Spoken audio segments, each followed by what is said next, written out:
Welcome to Subramani.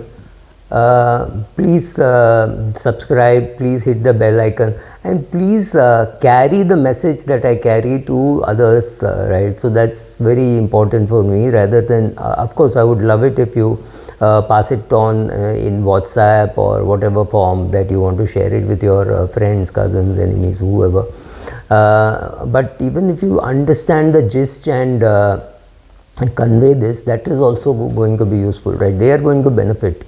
So one question which people keep asking me is, can you recommend a good financial advisor? I'm not very keen to do that, because once I recommend a financial advisor, I should be willing to say that everything that he or she says I agree with, and if you do this, you will create wealth. This I find it very difficult with many people, because I have experimented with this. They sell from fund houses which I wouldn't trust and I wouldn't touch with a barge pole.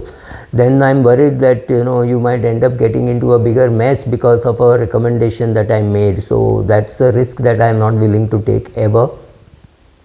Unless I really believe, I put my money, and I can say I put my money in this PMS, I put my money in this AIF, I put money in this mutual fund, whatever. I'm willing to do that. I'm willing to say what I did rather than say what you should do, right? So first of all, let's understand some basics. If you don't understand investing, if you don't want to understand investing, and if you don't want to have a financial advisor, there are still great products available for you. One is an index fund. Go and do your SIP in an index fund. You don't need anybody to tell you which index fund.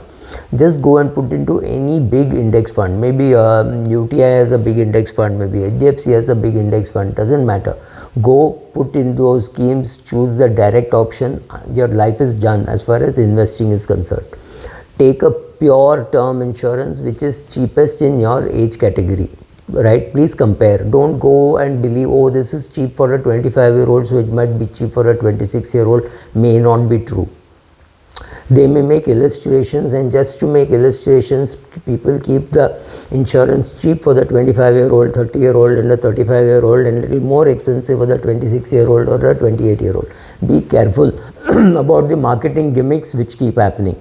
So you have to take one term insurance, you have to take maybe one index fund to start with, then maybe some disability insurance, and some, if you are a doctor, maybe some malpractice insurance. This is all you need to know about insurance. After that, for the rest of your life, you need not know what is happening in that field, right? You need not know what is whole life insurance and endowment plans. You don't need it. A pure term insurance payable for till you need it, not short payment, not say, oh, pay only for 3 years, for the next 30 years. No, none of that. A regular term insurance premium, preferably payable quarterly, and that's how you take your term insurance. Medical insurance is a little more complicated. I prefer that you go through an agent, simply because making the claims is not going to be very easy. What you sought advice from a doctor in February, but you actually did the operation in September, good chance that the claim will be rejected, saying, oh, you should have done it in February, or some flimsy reason like this, which you and I have no clue. So I still take my medical insurance through a friend. He's given up almost on work, but then I still stick with him, and he understands insurance. To me, that is very important. I don't understand general insurance, medical insurance, car insurance. I just don't understand. So for that, I use him. I use a financial advisor, and I've been using him since 1979. So maybe in 2024-25, when you're watching this video, it's a relationship which has gone right for about 45-50 years. So it is very important to put the advisor. So if you ask me who should be the best advisor, the best advisor is the guy who puts your interest ahead of his. What I would call loosely, in the US it's called the fiduciary test, saying is he interested in the money that you make. Actually, my broker and advisor, he is interested in the brokerage that he makes. Yes, of course, unless he does well for me, I will not give him more money, I will not act with him, but Not even one transaction in 45 years I felt that he did it for his gain and not for my gain. So to me, the brokerage or advisory fees, whatever I pay him, yes, of course he's made money out of me, but I can assure you I've made much more money out of his advice than what he must have made out of me. I mean, it has to be a factor of 100x kind of a thing. So it's okay for me to pay him that much of fees. I think it is necessary for him to make that fees, pay that fees. One thing which all theoreticians tell you is your advisor should be updated on the field. Reasonably, yes, he should be updated, but more important, if he is going to advise you on equity, does he have his ear to the ground? Does he know what is happening?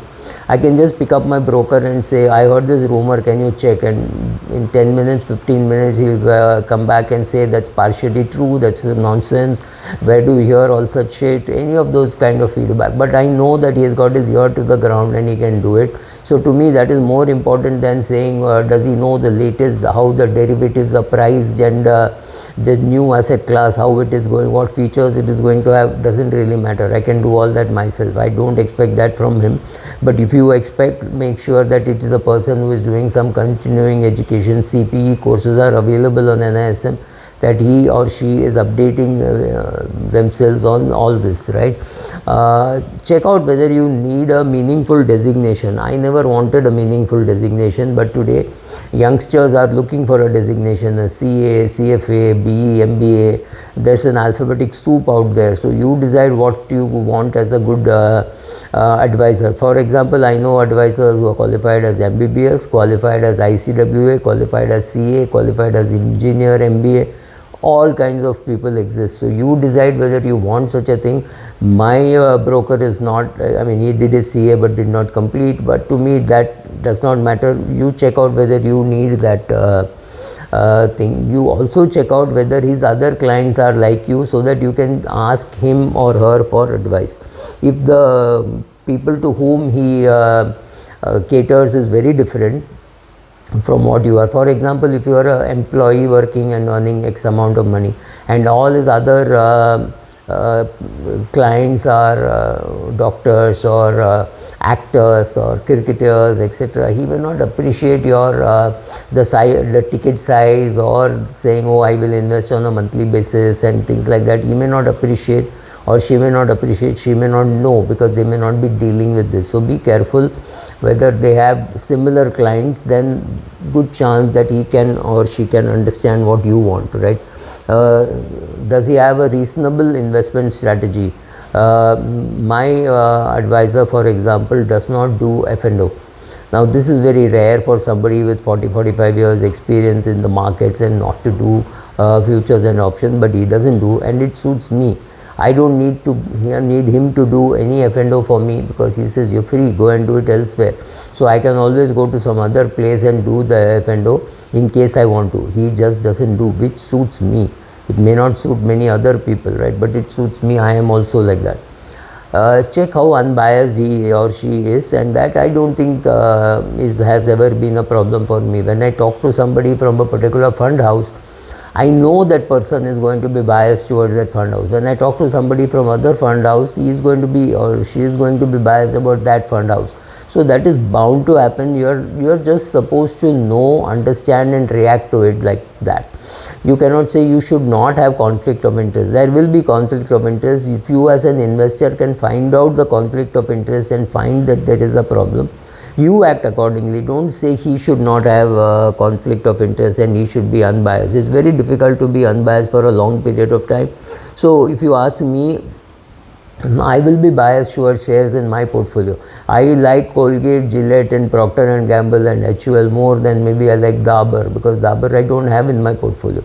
So some of these things will happen. There will be bias. There will be bias towards assets which you own.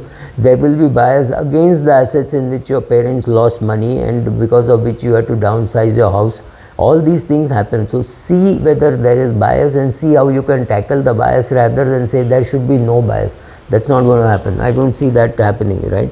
See whether the services are fairly priced, or if you think that you are anyway making more money being with this financial advisor, then stick to it. See whether he or she has other services to offer.